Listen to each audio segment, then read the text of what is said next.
comment la situation évolue. Sénateur Roussakos, suivi du sénateur Black, Ontario. À deux autres occasions où vos collègues ont comparu ici pendant la pandémie, j'ai posé des questions très simples concernant les réserves médicales. Je n'ai pas reçu de réponse. Et puisque vous étiez la ministre responsable de l'approvisionnement, peut-être que cette troisième fois, j'obtiendrai une réponse. Est-ce que c'est vous qui avez pris la décision il y a quelques années de détruire les masques expirés dans la réserve Saskatchewan plutôt que de les remplacer? Pourquoi est-ce qu'on a pris cette décision à l'époque? Je peux vous dire que ce n'était pas ma décision et je ne sais pas qui l'a pris. Je peux essayer de la trouver. Je ne sais pas si mes collègues ont essayé de la trouver pour vous. Je pense qu'au bout du compte, on vit dans un système de responsabilité ministérielle. Alors, la réponse de me dire je ne sais pas, ce n'est pas suffisant. Je pense que c'est votre responsabilité de trouver la réponse pour en informer le Parlement. Ce n'est pas seulement que la Chine nous envoie du matériel défectueux, ce qui rend la situation encore plus difficile. Et pour aggraver les choses encore davantage, nous apprenons par les médias que depuis des semaines, des agents de la Chine rachètent de l'équipement de protection personnelle et les conservent pour eux-mêmes. Quelques 2,5 milliards d'équipements de protection personnelle auraient été raflés par le gouvernement de la Chine en janvier, 2 milliards de masques en janvier,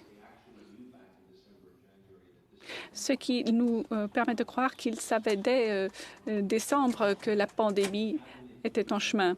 Le cabinet savait dès janvier, grâce à ses sources de renseignements militaires, que le virus arrivait au Canada. Et pourtant, nous leur avons néanmoins envoyé 16 tonnes d'équipements de protection personnelle.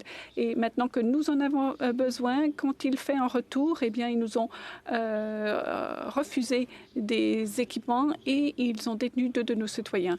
Le gouvernement croit-il toujours réellement que le régime communiste chinois mérite encore de l'admiration ou allez-vous prendre la parole pour condamner le comportement inadmissible du régime de la Chine?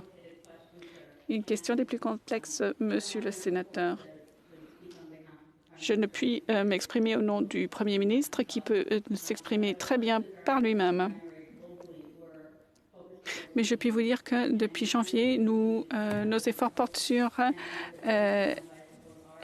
l'endiguement de la maladie. Le